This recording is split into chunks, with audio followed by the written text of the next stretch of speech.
Being an NFL fan is about more than just cheering for your team. You routinely have to scream at your TV, intentionally not do your laundry, and argue about the most recent roster moves.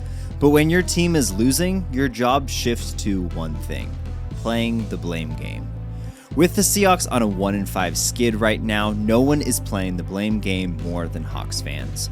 And right now it seems like Geno is taking a lot of the blame.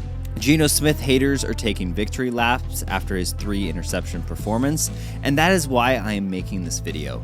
In today's video, I wanted to go through everything that Geno Smith brings to the Seahawks. In my opinion, there's a lot of tape that is not getting the recognition that it deserves, and it really does show that Geno is a better quarterback than you think. We're going to talk about his arm talent, his pocket presence, and we're going to end by discussing those interceptions that everyone is talking about. So let's jump in. Geno Smith has one of the best arms in the NFL. He can make every throw in the book. Let's look at this throw against the Detroit Lions that showcases the tremendous arm strength that Geno has. The Seahawks are running dagger to the field side with a deep out on the backside of the concept. As Geno drops back, he is carefully watching the rotating coverage from the Lions. This could be cover 4 or cover 6 because we see that split safety look, but they could also get into some version of cover 1 man or cover 2 man. Well, what this actually ends up being is cover 3 buzz. The safety to the field side is coming down to play the strong hook zone in a cover 3. This is what gets Geno off of the dagger concept. The idea of dagger is that you'll run off the deep safety and rip the throw over the linebacker playing the hook. But since this is a cover 3 rotation, you have a safety coming down to play the hook. That is the buzz part of the cover 3 buzz play call, and that makes the dagger concept all but dead. The safety simply has too much depth, and this is never going to be open. So Geno moves to the backside of this concept where he has DK on the deep out. This is a beautiful route, and if you were a Hawks fan who was hoping that DK would get traded at the deadline, I would show you plays like these. DK charges right at the corner, eating up the space, and then at the 15-yard mark, he gives a strong fake inside to affect the corner and open up space outside. DK has always done such a good job of running these routes at full speed to really threaten these corners, but he's also been able to cut very sharply, and that is what gets him so open right now. He has threatened the corner so much vertically that the corner is forced to make a baseball turn and give lots of ground. And Geno rips this throw with so much velocity. This is not a wide open window, as Geno does have to get the ball over the linebacker and underneath the corner. And this is what arm talent allows you to do. This throw is not accessible if you can't rip it in there, and Geno has more than enough arm for this throw. Or we could look at this throw against the Rams. To me, this is even more impressive and is an absolute strike from Geno. With just 1 minute left in regulation, the Seahawks need a touchdown. I'm going to call this match cover 3 from the Rams. Some of these red zone coverages are a little bit obtuse, but this is what Geno is looking at. The Seahawks are running the smash concept to the bottom of our screen with Jake Bobo taking the flat and JSN on the corner route. This is a very tight window. You have the trailing corner in man coverage, but you also have to thread this ball behind the outside dropping corner. The arm strength and accuracy required to make this throw is tremendous. Just doing some quick math here, this is approximately a 35-yard throw, which is similar to the throw that Geno made against the Falcons because both of them needed to be thrown on a line. And that is exactly what happens. This ball is perfectly placed and is thrown with enough velocity to beat the defender. When you watch this throw from this end zone angle, it looks like I sped up the tape. This is an absolutely absurd throw. Geno Smith can do all of the basic pocket passer stuff, but this is really where he shines. He can press the ball into any window, no matter how small, and he has some of the best velocity and accuracy in the league. This is a huge part of this offense, and it's why they've been able to be so explosive all year. These throws are not available for the vast majority of quarterbacks, and if you're calling for Geno to be benched, well, you're going to lose this explosive element to the offense because Sam Howell does not have the velocity, and he definitely doesn't have the accuracy to make these throws work. Very few quarterbacks do.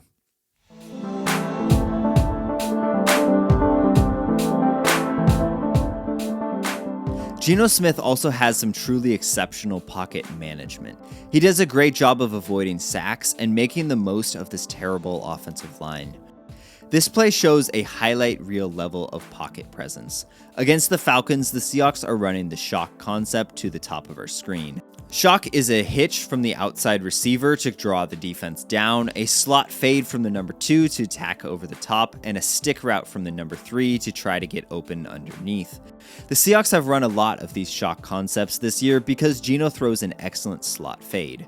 But for shock, you want to see press man coverage and a single high structure. That would give you the best chance to attack downfield because guarding a slot fade from press is almost impossible. But that's not what the Falcons are in here. With this much off coverage, pretty much from the snap, Geno is off of the shock concept and he's looking elsewhere. So what do we have to the backside of this concept? Well, I love the way that Grubb designed this. DK Metcalf has such a massive gravitational pull. He draws double teams all over the field, and it is not different here. Here he draws the double team on the dig over the middle. These backside digs are a very logical progression for the quarterback because if the front side isn't open, you can come back and rip a dig right down the middle.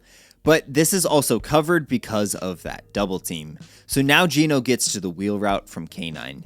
Since you have cleared out the coverage with DK drawing the safety down, this is a one-on-one down the field and K9 is going to absolutely torch this linebacker.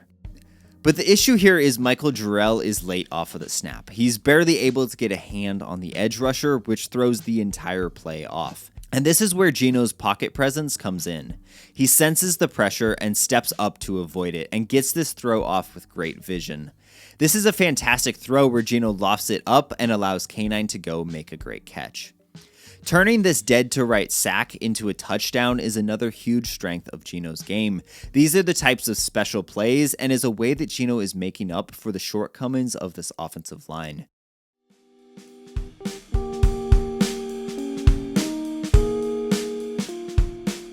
Let's look at him do this again, this time against the Lions.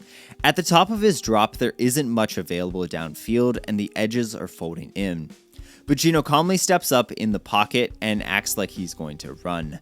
I love how he keeps his eyes working downfield so he can find this pass.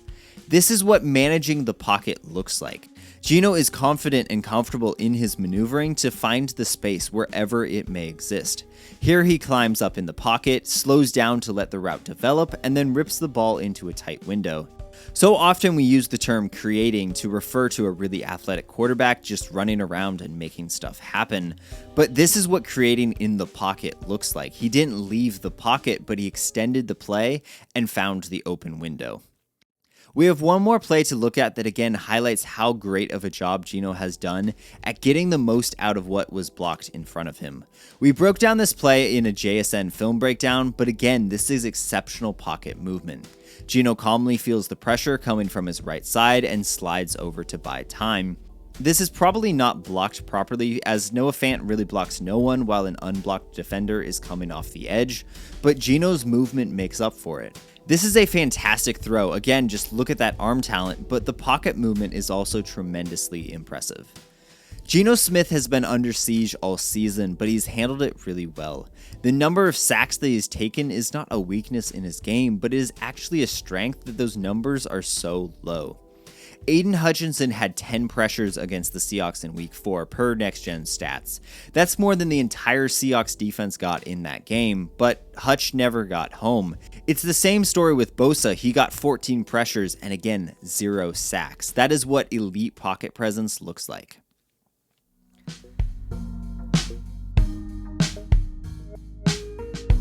But after all of that, after Geno's tremendous arm talent and pocket presence making plays for this offense, he still leads the NFL in interceptions. These interceptions are usually what the haters point to when they're arguing that the Seahawks should move on from Geno Smith. And I agree, interceptions are back-breaking plays, turnovers win and lose games, but blaming Geno for these interceptions is simply not accurate. That is lacking the context of these situations and these throws.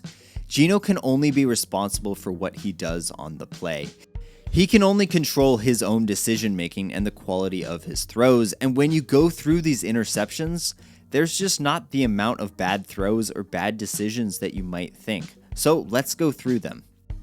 To start, we have two clips where Geno is hit as he throws. In this first one, he does a good job of managing the pocket, but a quick loss to his blind side leads to the errant throw.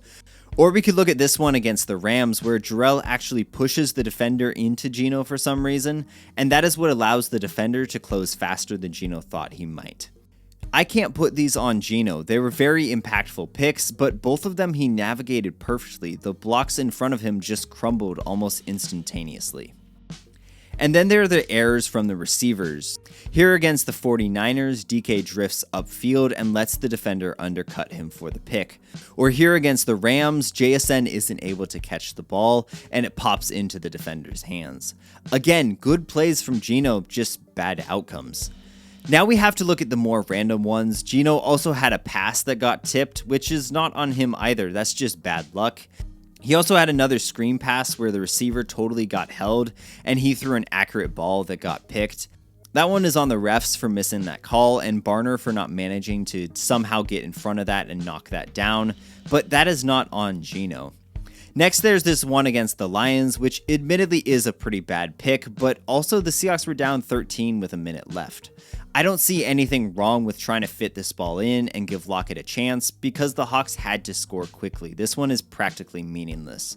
I am writing all of those interceptions off. I have no problem with Geno's process on those plays. 7 out of his 10 interceptions, I don't find any fault with Geno. But we still have 3 interceptions left, and these are the ones that you can put on Geno a little bit more. On this first one, Geno throws the ball over Charbonnet's head and it gets picked. It is absolutely an inaccurate throw. Now, the Seahawks can't pick up a stunt, and Geno is throwing from this position out of his own end zone, but it's a bad throw, and if you want to put that on Geno, go for it. You also have this interception against the Niners. Again, another common trend because Geno is about to get drilled shortly after the snap. I mean, Geno has 2 rushers basically no longer blocked by the time he hits the top of his drop. But this is not a good throw. Maybe there was a miscommunication with Lockett about the exact landmark of this route, but I think this was just a missed throw. I don't see anything wrong with the decision. I think it's a fine decision, and if he can place the ball properly, this would be a nice play. But this is a bad throw due to the pressure, and we can still absolutely count that on Geno. He's got to find a way to throw this away, or at least not risk the ball when he's being pressured. And this final pick is also kind of complicated. This is a tipped screen pass, and at the end of the day, it is on Geno to navigate all of this. It's a little bit unlucky, but again, this one is also on Geno. What we didn't see in all of those interceptions is what picks usually indicate. Geno Smith is tied for the league lead in interceptions with Jordan Love, but what you see when you turn on Love's tape is very different. Jordan Love has a ton of terrible reads and terrible throws. Those are the picks that are inexcusable, but that's not what we saw from Geno.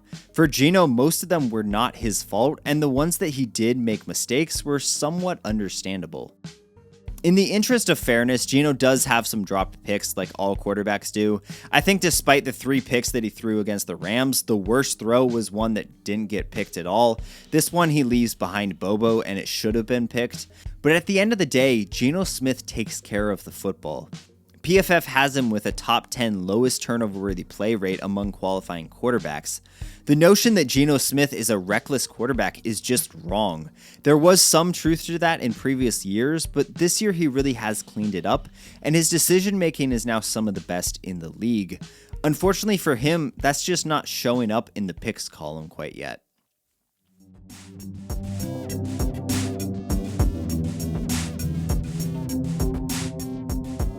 Geno Smith is not a perfect quarterback. I want to make that very clear. He does have some missed throws and some ugly moments, and he is a rather aggressive player. Also, for some reason, he has a lot of batted balls this year as he ranks 3rd highest in the league. That might just be something random, but it is something to watch if that is a trend. But the struggles of this offense are not on Geno. In fact, to me, it is quite the opposite. Geno has been the biggest reason why this offense even functions.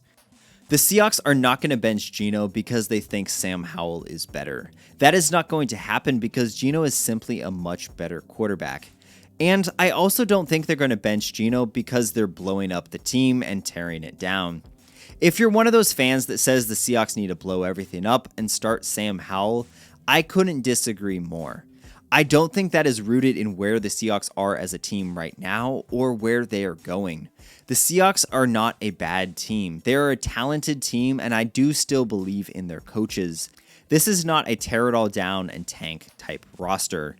Geno Smith is the best quarterback for this team right now, and Hawks fans have to start being honest about how well he is playing. Yes, this has been a disappointing season for the Seahawks so far, but Geno Smith, he's been a true bright spot for this team. Let me know your thoughts down in the comments. I know that Geno is a divisive player, but I'm curious to hear what you think. If you made it to this point, please like and subscribe to share this with more Seahawks fans and make sure you don't miss an upload. You can also support my channel and get exclusive content over on the Patreon. Thank you so much for watching, and go Hawks.